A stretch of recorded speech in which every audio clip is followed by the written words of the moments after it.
Okay, so I just hit record first thing because normally we have a pre-planned talk. We set down what the topic of is, or we pull it from a website, or we come up with whatever the topic is, however means that happens, and have a discussion.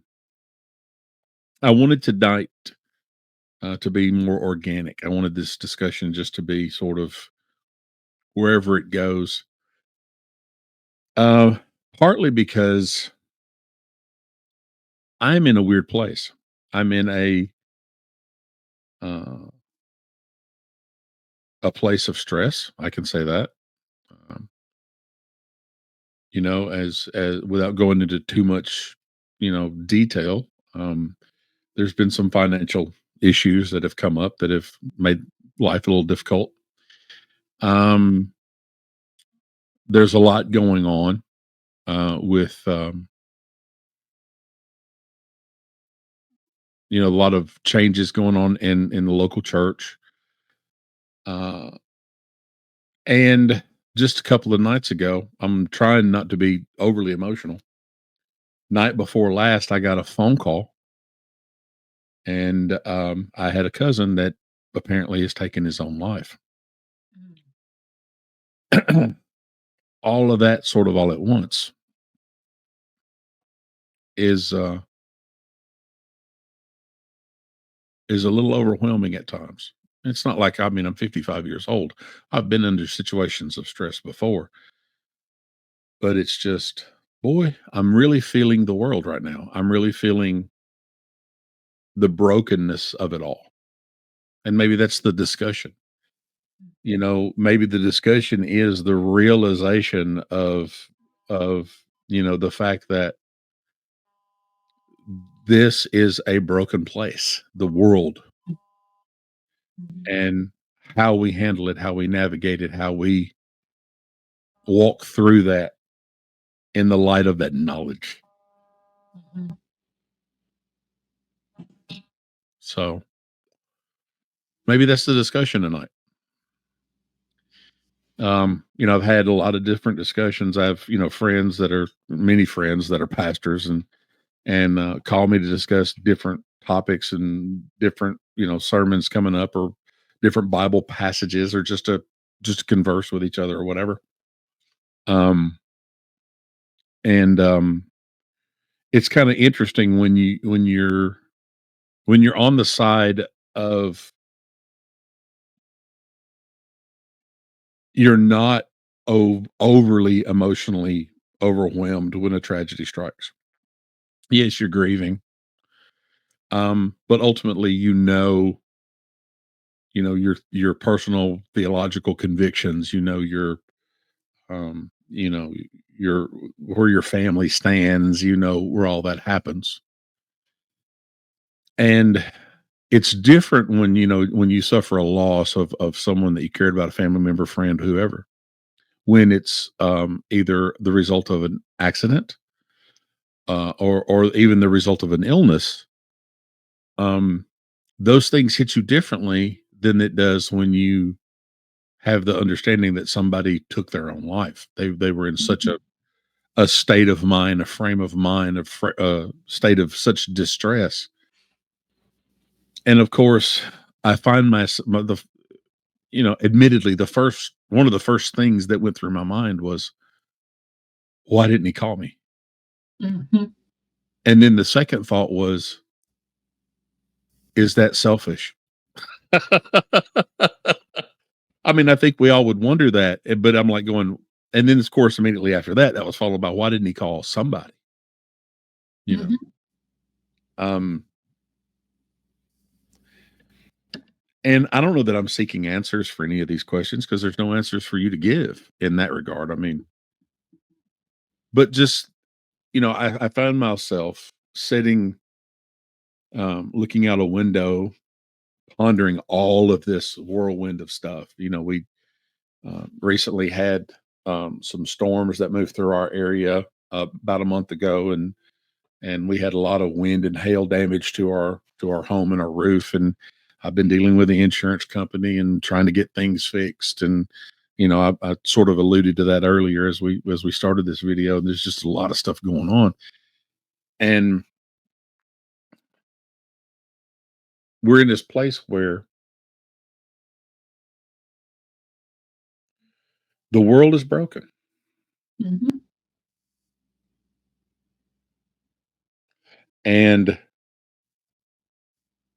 you and I often spend so much time knowing that it's broken, but actively seeking um, to look towards God's grace, God's beauty, God's design. Mhm. Um, you know what I mean? We don't dwell on the brokenness, and Mhm. that's my point. Is that this has brought me to a place where I had to look and dwell for a brief time on the brokenness. Mhm. What are Yes, your I thoughts? would. Well, I've been feeling the weight of the world as well this week. So it's kind of funny how when you're the first one to say it, so it's not something that I think is like, how do I say this? I just want to say this. It's important that we acknowledge that the world is broken because I spent many years of my ministry life hiding my brokenness, hiding whatever pain or stress I was going through because I had to be present for other people and had to hear what they had to say, had to hear their struggles and their pains. And I wanted to. Because that's a gift God gave me was I am an empath. I want to hear you. I want to know what you're going through. And then at the same time you're talking, I'm listening to the Holy Spirit to tell me what it is that I need to tell that person that is talking to me right now. And so as you were talking, that's exactly what I was doing. It was just like, okay, I'm just gonna sit here and listen. And that was the thing God told me. No, just listen. You need to just listen. You need to listen. Because how many times is it that pastors get hurt? Or people in ministry can stand up and say, you know what? Things are hard for me right now. I am grieving the loss. That's probably one of the most difficult things for a pastor right there is we're called to lead the funeral service of a church member that may have also been a friend. Or when a family member dies, well, you're the pastor of the family, so you can do the funeral service. Yeah. And it's like, okay, I need to grieve. I need to be able to scream and yell and pull my Job moment and get mad at God sometimes. I need that too. And so I think this is a wonderful topic for us to talk about because it's something that I don't think many people realize that goes on in history. Yeah, I think that a lot of people, I think a lot of people, everybody has experienced, loss and times of stress and all of these uh, burdensome moments that we navigate through our lives. And I think that most people look at ministers, people that are active in ministry, as if, well, they somehow got it figured out. They're walking with God, and boy, they're believers. And if I had what they had or whatever, if I had um, the the ability to whatever. And I think sometimes they superimpose something that's not always there. Mhm. Um, you know, we're human beings.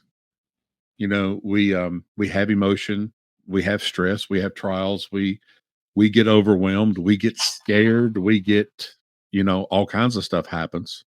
Mhm. We have all kinds of issues just like anyone else.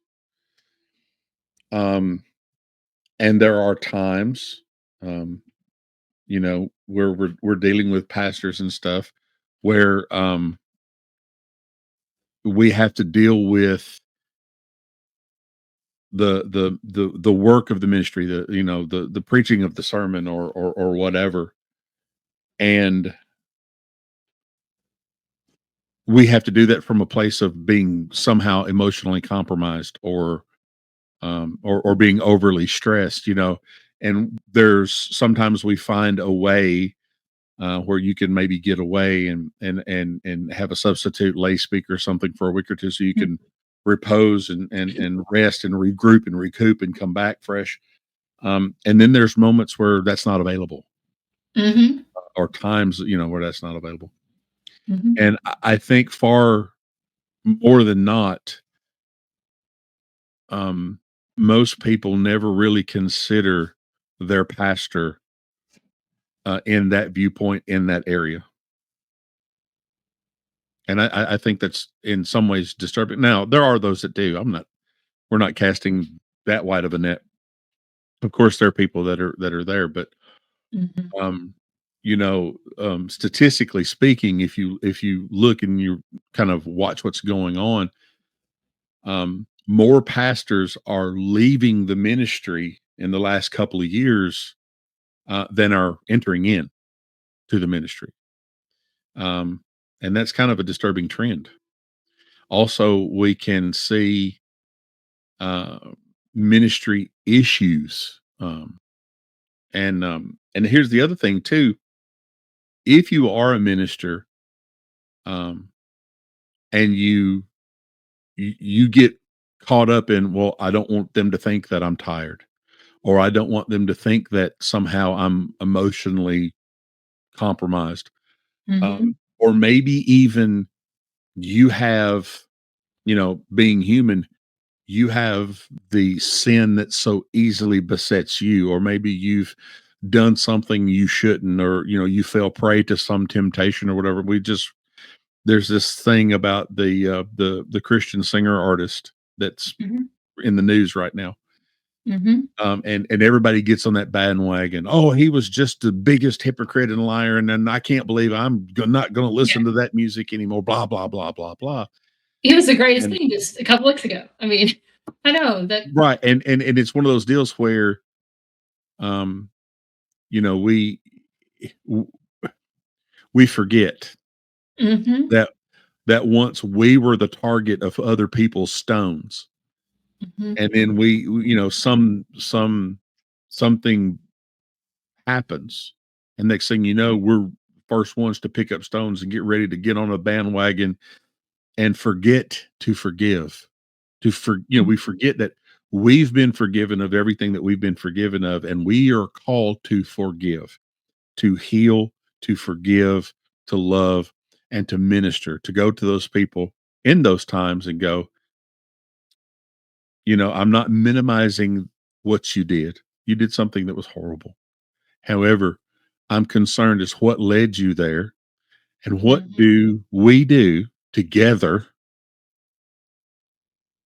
to help this from ever happening, keep this from happening in the future?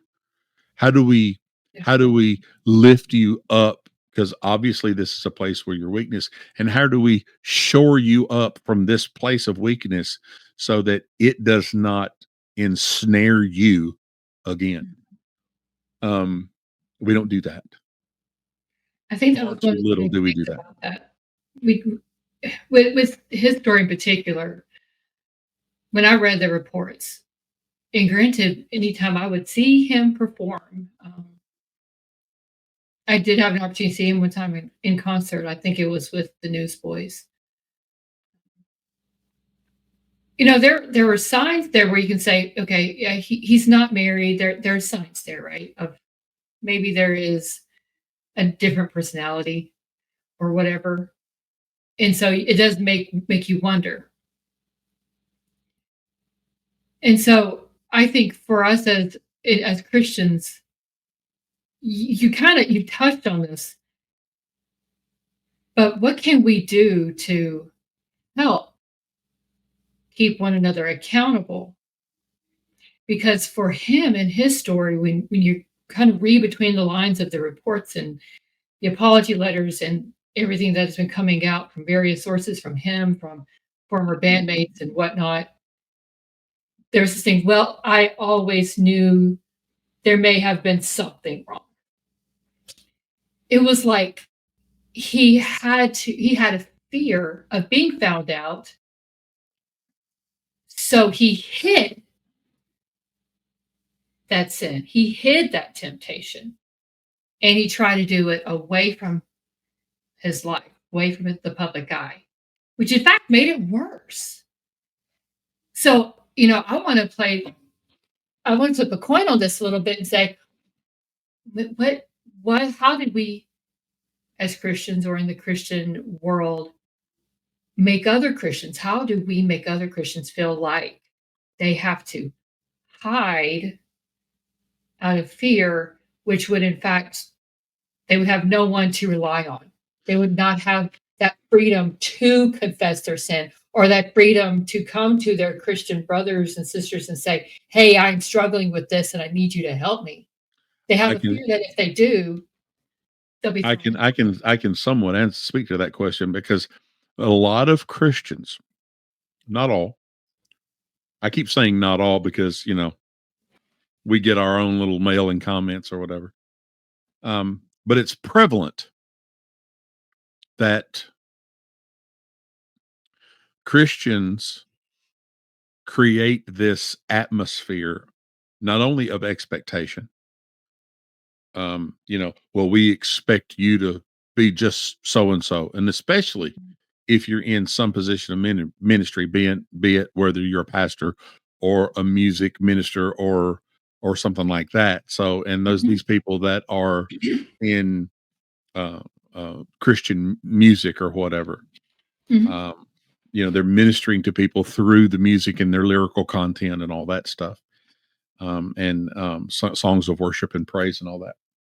But the church makes the mistake that it's our job, the Christians. It's my job to deal with sin. No.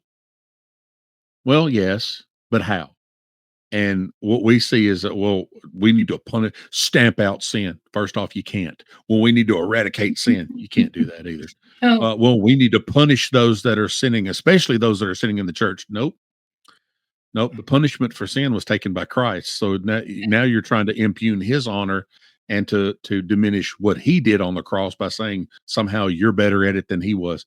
No, our, our job is to, once we've identified it, is to help overcome it, to help heal the effects of it that it left on that person and to help overcome it. And in order for us to do that, the church has to be bold enough to talk about it openly without mhm, rejection and without mhm, yeah, shame. Oh, yeah, I'm a young person and I had intercourse and now I'm pregnant and I'm not married and I'm still in high school. You know what? Okay. mhm, No shame, no punishment.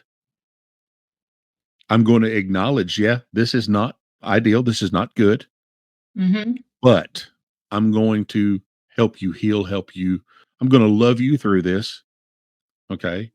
And I'm going to consult the scripture and I'm going to pray and I'm going to do, God first. And then, love God, love your neighbor. And we fail at that repeatedly because when we see that kind of manifestation, first off, if it's in our households, well, we get all embarrassed about it.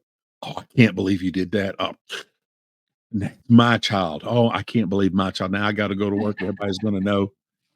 yeah, First, yeah, yeah, that's not helping the situation. Now, oh, good. Now you let your ego get in the way of your mhm, heart and your ministry. So, because your ministry is at home.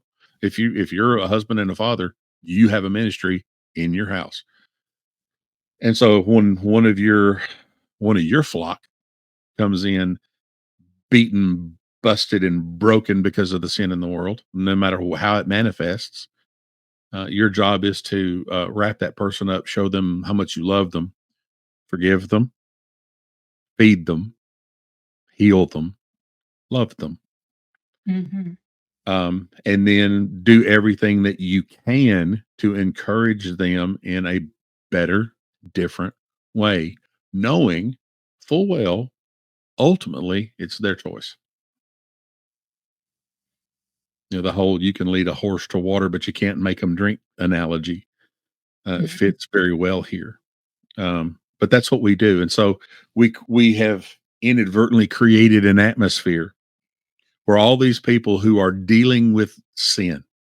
I mean, what's our real problem? Our real problem is the fact that there's some people. First and foremost, our first problem is that we all need to acknowledge God exists. Some deny it, some accept it, whatever. Secondly, we need to realize if you're Christian that he died for sin and he had to because we're all guilty of it and we can't escape it. So sin's our biggest problem in this world. And yet that's the biggest problem. And we create an environment where don't talk about it or I'm going to shame you. Mhm. Don't feel comfortable bringing it into the house here of God. No, no, no, no. Check your sin. There's the check your sin at the door. No, no, no, no, no, no, no. Don't check your sin at the door because if you check your sin at the door like a coat, you're going to leave with it and we've done nothing to fix it. Wow. Yeah. No, no, Yeah. no, no, no. Bring your sin in here. Let me see it. Let's talk about it. Let's eradicate it. If it's damaged and broken, which, if it's a garment, then let's either destroy that garment and get you one that's fitting for you, or let's fix this one, fix the problem. And maybe that's a horrible analogy to use as a coat, but that's kind of I our think attitude. yeah. I think that's exactly right. I think it's just things that we don't talk about enough, you know, as the church are conversations that we don't allow in church because it's out of fear or just our own personal shame. Sometimes I'll hear other pastors preaching from the pulpit,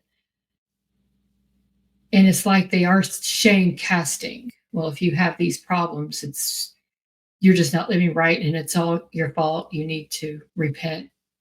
Repentance is wonderful, but sometimes people go through things and go through issues, have mental health issues. That's no result of their own sin, but just literally just been given a bad hand, just something bad has happened in their life. They're going through something. You've talked about things that you're going through this week, and we too we have some financial issues going on. I'm trying to get my mom's house sold and her moved in here, and it's costing right now a lot up front that we don't have. And there's some financial issues that even we are going through, and it's making me feel depressed.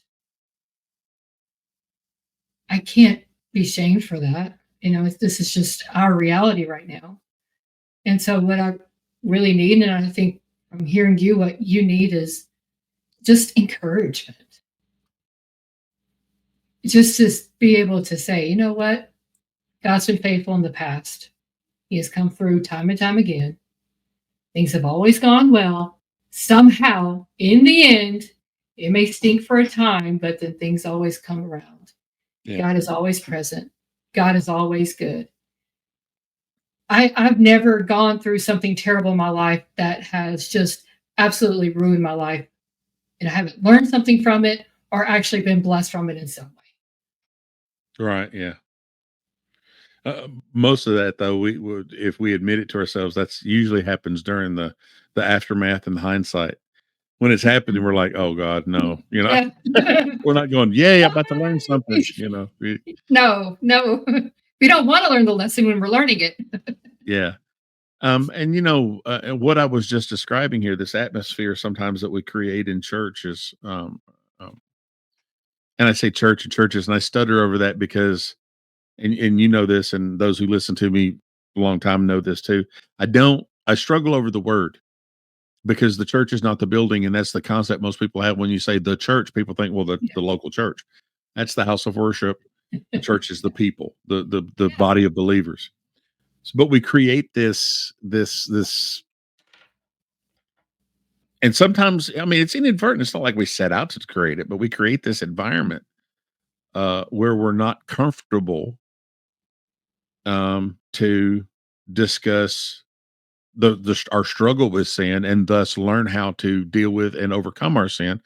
And so the very nature of that environment is literally counterproductive to the ministry itself. Mhm. So we're literally trying to engage in ministry while actively working to subvert it inadvertently. And Mhm. this is part of the human condition. This is part of what we have to overcome. But we have to do this with intentionality. We have to become very intentional in the way that we love people. We have to become intentional in the way that we listen to people. We have to Mhm. become intentional in the way that we react to people. I once was given a T-shirt. It was it's a funny little T-shirt, and it says it has a picture of a strip of bacon on it, and it says bacon. One more reason that I know Jesus loves me. Yeah. And and so the duality of the way that I think, I'm looking at that and I can identify the humor in that, and I get the sentiment Mhm. behind it, and I know why that people think it's funny. Yeah. And then there's the other side of me that goes, okay, in some ways I find it's inappropriate, Mm. and it I don't, honestly, I don't enjoy wearing it. I don't wear it usually at all. I still have it, mainly because it was a gift, but Mhm. I don't give it away and I don't wear it because I think it's bad theology. Because if you read that and you look at the sentiment behind that, and that is, well, God shows he loves me by letting me do whatever I want. And I'm like, sure if I like the message of this, you know? Well, I like bacon, and God was forbidden for the Jews to eat pork, and now we have that debate. Well, I can eat pork now, and God. That's Mm, interesting, actually. Yeah. God does not show His love for us by letting us do whatever it is we want. That's Yeah. Nothing could be further from the truth. And when I look at that shirt, there's a subtle little hint of that I see in that message. So I'm like, I don't like that. Mm. I don't. I take it as something. I First of all, I do find humor in It's that. all in how you take it. I admit, but Oh, yeah, yeah. Because I have that kind of sense of humor where I'm always, like, off the wall, or, I like to laugh at just absurdity, like, "Okay, that was crazy." And so what honestly, the way I take that, I always try to find the positive in everything too, but God provides, you know? So God provided that bacon. God made pigs taste good. Jews may have been prevented to eat them, but then look what happened with Peter on the roof in Acts. All the animals. Here you go. Take yeah, and like I eat. say, yeah, I get this. It's like I say, I get the sentiment. I That's get, the way I take it. but I see, but it's it's just the duality of narrowed down to a T-shirt. This is like there's that's an interesting shirt that can be really taken in two polar opposite ways. Mhm. And I certainly don't want to display the negative connotation of Mhm. any of that. And Yeah, you don't so, want to be offensive because that would push people away. We don't right. want to be offensive. And Yeah. so, and these are the kind of things that when you start to really walk in maturity of your Christianity, these are the ways in which you change. The things that I once did. I mean, if I was 25 years old, somebody gave me that shirt, I'd be wearing it all day long. Not gonna lie, I would have, and have been laughing the whole time. This is great. Yeah, yeah, But here I am now, and I'm like, you know what? I'm not so sure. I'm not so yeah. sure. so I don't wear it. I wouldn't be the And one to wear that shirt. I wouldn't yeah, wear that. But it's I mean, and it just it is what it is. I'm not condemning the shirt. I'm not saying, I'm just saying, maybe not a good idea. And I don't know how we branched onto this from where we were, but it was creating the environment, I guess, of openness where we can actually share our burdens with each other. Mhm, And I think, and now here's an interesting point. This brings us to an interesting point.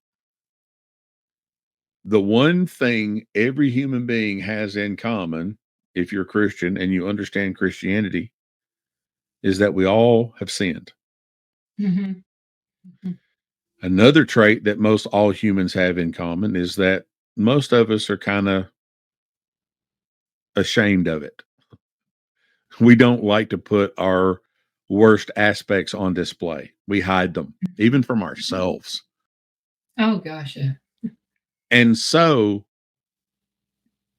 because we have fostered such an environment in our churches, um, it's the one place that people don't want to run to, especially to learn about Christianity if they don't know anything, because they think, well, they hate sinners, and I'm a sinner, so I better not go in there. Yeah. And if you are a Christian, you're like, well, I'm a sinner, so I better watch my P's and Q's. So now I better not be myself. Well, so now you're presenting an inauthentic you. Mhm. Okay. So let me ask you a question. Do you really believe, or does this image of you believe and you really don't? Because you're not comfortable enough to be yourself. You see, this starts to get really complex if we really start to look at it. We need to be open enough to say, you know what, and this is a two-edged sword in some ways, because we definitely don't want to embrace heresy. Okay, we don't want that, but we need to be open enough to say, you know what, I can accept you with your flaws. Um, I can acknowledge the sin, and I can work with you. But see, that's a two-way street. You have to be willing to say, you know what, I can see that that's a sin of mine too, and yeah, I want the help. Mhm. And that's when we get into pride. Well, I don't need you helping me. I'll do that on my own time. Thank you very much. Oh my gosh. I like driving 100 miles an hour. Well, everybody does until you hit a wall Mhm. or another car or somebody else, and then it ain't so fun. Um, That's a dangerous slope. And I that part, think that takes us back to the beginning of tonight's discussion, is the fact that you are open enough to say, "I've had a rough week. This is what terrible things have happened." And in hearing your story, it's like one right after another. You being able to say that is great and wonderful. And I think the whole point of everything that we've been saying tonight is you need to be able to say that. Because then you need to be able to also hear God's going to provide. God's got you. I want to encourage you. And so that is the job of the church, the people of God, to listen, to be open, and to be able to say that. And one of the thoughts that I had is that also that's going to start in the home.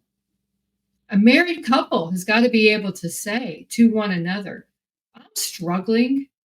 This is what I worry about. This is what has been bothering me. And I need you to hear me out without getting mad or trying to fix it. I need to vent to you. And then the beauty of that is your kids will see it. And then they'll be open and honest and and be able to here's talk. here's an interesting thing too. There are times, especially in times of stress, when you're both actually stressed, and Mhm. two different people are not going to express stress the same way. Mhm. And what the way that the way that you might express your stress, and I mean the unintentional expression, not the deliberate, I want to sit down and let you know how stressed I am. I'm talking about the behavior stress can cause. Mhm. You know what I mean? The short tempered or the nitpicky. I'm stressed, so you start picking out every little nitpicking thing, and now you're throwing darts at each other, verbal darts and jabs and jeers, Yeah. and oh, I just hate it when you know that kind of thing. Um, because you're stressed, and then and he's stressed, so now you're adding to his stress while expecting him to somehow understand your stress, and I do that well with John. we can be our worst enemy. I mean, so Yeah. it's one of those deals where,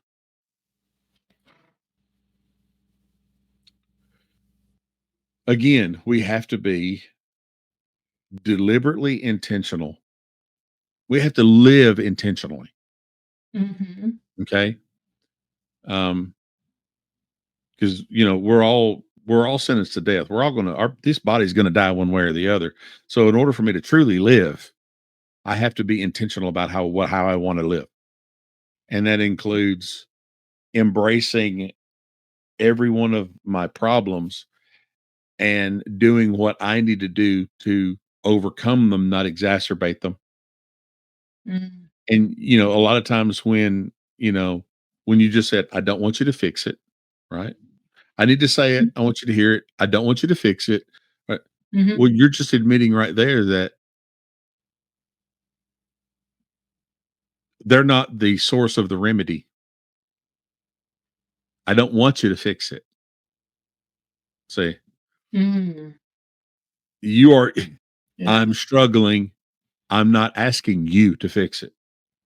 But here's the beautiful part as far as when we talk about how Christian marriages work. You know, husband says to wife, "I'm struggling with this, and I'm not asking you to fix it. I'm just letting you know that if you seeing this, I see it too." Okay. And Mhm. wife says the same thing to husband. Well, if I've been a little, you know, mouthy, or if you've seen attitude from me lately, I'm stressed about some stuff. I'm not asking you to fix it, you know. And then, okay, then comes the moment where it's like, well, we have to do something about it, right? Ultimately, we've just identified there's a problem. We each asked each other not to fix our problems, but we know the problems have to be fixed, right? Mhm. So then wife prays for husband's problems, husband prays for wife's problems. Mhm. Say, God fixes That's beautiful. That's pretty cool. it. Because if you really love your wife and your wife comes to you and she goes, I'm struggling with this, you know, I know for me, I'm like, Lord, don't let my wife, she said she didn't want me to fix it. She didn't say nothing about you. That's right. And I'm the husband, so I can pray for my wife all I want to. So hey, I need your There help, you go. Yep.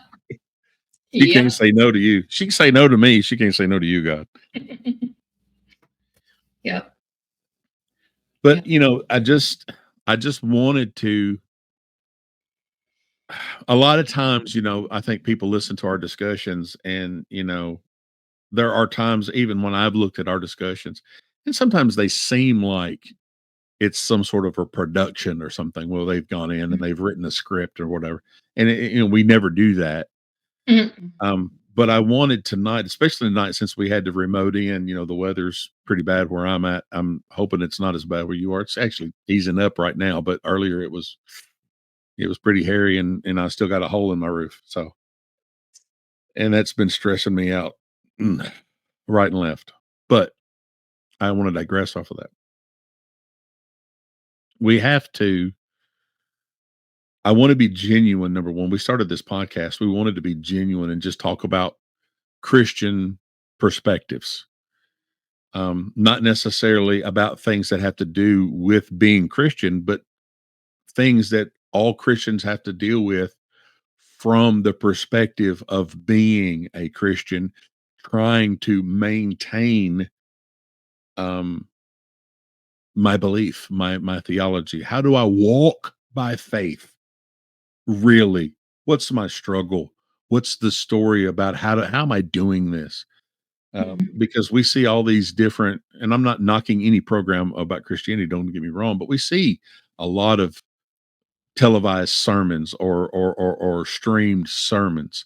I mean, if you want a sermon, there's probably thousands more than more than you could ever listen to in a week to choose from every week. Mhm. And there are a lot of people that give, their analysis on, well, this thing or that thing, or this thing is against Christianity, or this is a false Christianity, and blah, blah, blah. And I'm not saying those are needed. Sometimes you say, well, you need to look at this and investigate this and decide, is this genuine Christianity, or is it something else masquerading as Christianity? And there's a lot of good in those. But beyond all of that, how are we? How are you? And I'm not talking to you, Summer. I'm talking to our podcast people. How are you? Mhm. How are you doing? How is your faith failing you? And how is it not? Mhm. How are you walking? Where do you need the safe space to come and talk to somebody and say, you know what? I'm struggling with this. And where do you need that listening ear that's waiting to hear of your triumph and going, you know what? I succeed in this, this, and this. Whichever whichever camp you find yourself in, whichever side of the coin you're on at any given time, Mhm. or maybe your coin landed right on the edge and you're somewhere in between. That's fine too. But we're genuine. It's not my image projected. Um, I'm not perfect. I'm perfectly loved. And I try, as flawed as I am, to love people the way that I've been loved by Jesus. And that's to some degree the essence of Christianity. To follow him, to help people, to tell people there's hope. And to, if there, sometimes I can't give you money. Sometimes I can't give you wisdom. Sometimes I'm not that wise. Sometimes I'm not that rich. Sometimes I don't have the resource. Mhm. But the one thing that typically we all have and can give, and it's been my experience that he has a never ending supply, is hope. There's hope. Mhm. So even when I'm answering my own question, or this conversation has answered it, and I'm just articulating it. Even when you find yourself in those times where you're staring out the window, noticing how broken the world itself really is, there's still hope. Mhm. Be thankful for that. This was a very good conversation. I'm glad we had this. Yeah. Um, for those people that listen to our podcast, we thank you very much. I've been following the analytics, and I'm somewhat shocked and humbled by the places that are listening to us. I don't know how many places on the South American continent, more than I can count. Places, listeners in China, listeners in Czechoslovakia, and listeners in Russia and Italy and Poland and Great Britain and Canada and all over the globe. I'm see the little dots of everywhere where we get downloaded, and it's just like, wow, it's a humbling. And I want you to know, no matter where you are on this beautiful globe that we call our home, that we love you. And I want you to know that we want to hear from you. We want to know what it is that you want to have discussed. We want to know what's going on with you. If even if you have no topic that you want to relay or say, I'm not really interested in a discussion or this or that, that's fine.